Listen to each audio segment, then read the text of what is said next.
The tech titans of the world, they're gathered on Capitol Hill this morning talking with senators for a closed-door forum on artificial intelligence. Top tech executives including Sundar Pichai, Elon Musk, and Mark Zuckerberg and Sam Altman met with US senators in a closed-door session to discuss the development of artificial intelligence and how it ought to be governed. Want to know what the top guns of technology world discuss? Let's see. The forum, billed as an AI safety forum, is one of several gatherings between Silicon Valley researchers, labour groups, and the government. With the US elections approaching and the quick rate of AI advancement already having an impact on people's lives and employment, the conversation has taken on a new sense of urgency. Senator Chuck Schumer, a Democrat, described the meetings as historic and claimed that while participants generally supported regulations, there was no agreement on how such laws should be structured. When Schumer asked the audience, which included more than 60 senators, nearly 24 tech executives, supporters and detractors of artificial intelligence, he claimed that every single person raised their hands, even though they had a diverse view. Aspects of the quickly evolving technology, how businesses may be more open, and how the US can stay ahead of China and other nations were some of the topics covered during the discussion. During a break in the event, Elon Musk, the CEO of Tesla and X, the social network formerly known as Twitter, said the key point was really that we need to have a referee. In fact, it was a very polite discussion between some of the world's smartest people. How does the discussion affect the general public? What are the implications? According to Schumer, Congress should take all necessary measures to maximize the positive effects of AI while minimizing any negative ones.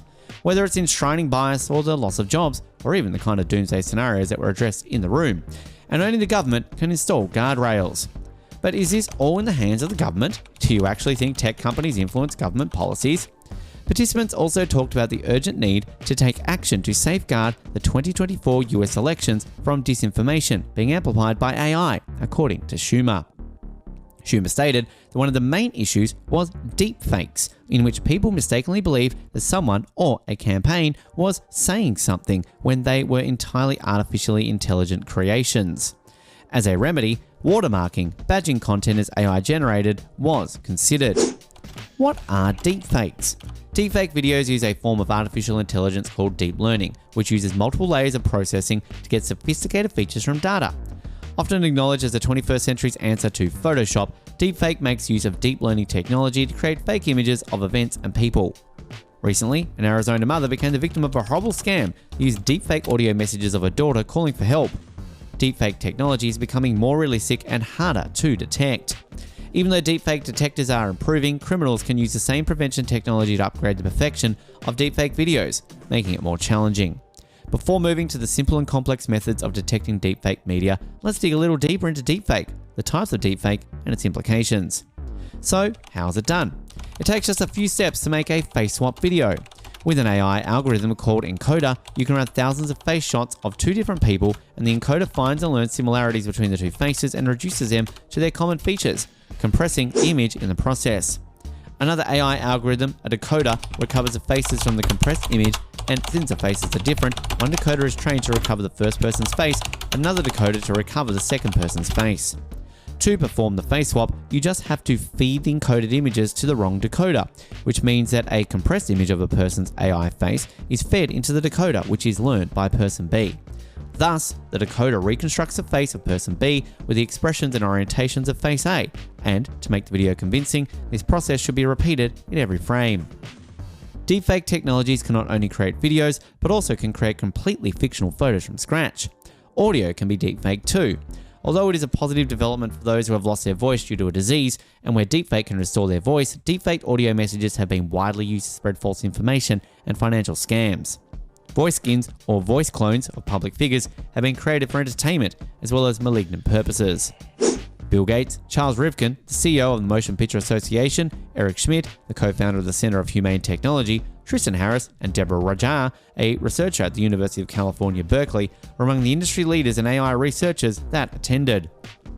The 22 attendees included representatives from a number of labour and civil liberties organisations, including Elizabeth Schuler, president of the AFL-CIO, Randy Weingarten, president of the American Federation of Teachers, Janet Moraga, president of Unidos US, and Maya Wiley, CEO of the Leadership Conference and Civil of Human Rights. Businesses have been begging to use new generative AI tools that can write human-like tracks of prose, program computer code, and produce novel graphics, audio, and video, spurred by the introduction of ChatGPT less than a year ago. The excitement surrounding these technologies has increased concerns about potential societal effects and sparked requests for greater transparency in the data collection and use process used to create the new goods. The business was collaborating with academics, decision makers, and civic society to minimize the risk of the technology while ensuring that the advantages are not underestimated, Mark Zuckerberg said in his opening remarks, which Meta shared with The Guardian. He especially mentioned research on watermarking AI content to prevent concerns like the widespread use of information. Artificial intelligence is permeating all aspects of life and significantly altering how we communicate, collaborate, and think. Through predictive, individualized, and optimized solutions, AI may change society and enhance people's quality of life by, among other things, strengthening people's resilience to disasters, enhancing their health, and lowering carbon emissions. What are the concerns regarding AI? AI can also interfere with human rights, exacerbate inequality, and pose a threat to privacy through intrusive applications. The goals and brains behind the technology will have a significant impact on how AI affects society. In order to make AI comprehensive and advantageous for everyone, it is essential to have equitable engagement from different groups of individuals, particularly women. Women are underrepresented in the field of artificial intelligence. Globally, and more people are realizing that women need more equal opportunities to reach their full potential in this rapidly growing industry. Women only make up 22% of the AI workforce, according to the Global Gender Gap Report 2022 from the World Economic Forum. This hinders professional advancement as well as the diversity of viewpoints and experiences that are influencing the direction of AI. It also keeps a gender pay gap in place. Without taking into account the needs of experiences of diverse groups, AI systems can support inequality and bigotry. Gender prejudices are already being reinforced by the gendered names and voices of AI chatbots that accept client commands. In other cases, AI designs that are gender blind result in unjust credit grading of women. Biased AI hiring technologies have automatically excluded women's job applications. Women's participation in all phases of AI development and deployment enables the AI sector to be inclusive and embrace gender-sensitive techniques, which can only have a beneficial impact on society. Before the forum, representatives of the Alphabet Workers Union stated that Schuller, the president of the AFL-CIO, would bring up work issues, including those of AI raters, human moderators responsible for training, testing, and evaluating Google Search, and the company's AI chatbot, who claim they have struggled with low wages and minimal benefits. The interests of working people must guide Congress throughout the process, according to Schuller, who stated in a statement that there are still a lot of conversations to have. Workers are the solution to technological progress, not its victims. Although Schumer referred to the gathering as diverse, the sessions drew criticism for largely relying on the views of those who stood to gain from the quick developments in generative AI technology, according to Caitlin Seeley-George, General Director of Campaigns at the digital rights organisation Fight for the Future.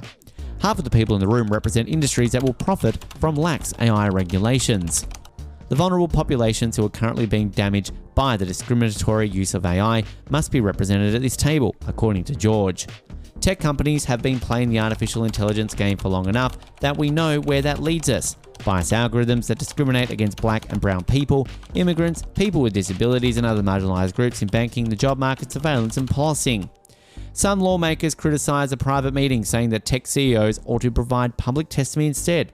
Josh Hawley, a Republican senator, declared he would not go to what he called a giant cocktail party for big tech. I don't know why we invite all the biggest monopolists in the world to come and give Congress tips on how to help them make more money and then close it to the public, Hawley said. That's it for now. Do you think the discussions in AI need to be more transparent? Well, that's a topic that needs to be discussed in another video.